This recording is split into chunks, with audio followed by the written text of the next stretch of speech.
আর এবার যে খবরের দিকে নজর রাখবো, আজ কাঁথিতে সমবায় নির্বাচন, সেই ভোটে গন্ডগোলের ছবি সামনে এলো। এবার ভোট ঘিরে তৃণমূল বিজেপির মধ্যে সংঘর্ষ।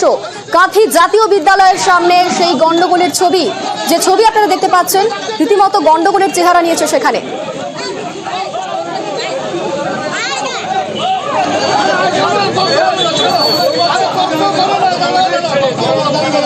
আমাদের সঙ্গে রয়েছেন প্রতিনিধি সুজিত। সুজিত, কি খবর পাচ্ছি, কেন এই গন্ডগোল?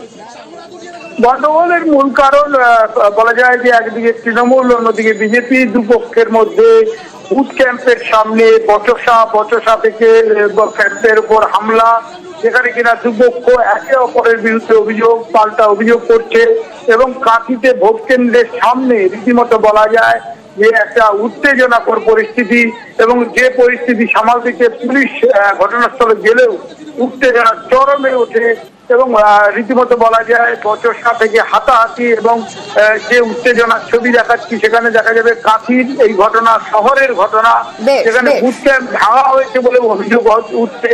যদিও অভিযোগ পাল্টা অভিযোগ আর চাপানুতরের মধ্যে সঙ্গে আমাদের থাকো, আমরা এই খবরের দিকে অবশ্যই নজর রাখবো। তবে এখন সময় হেডলাইন্সে।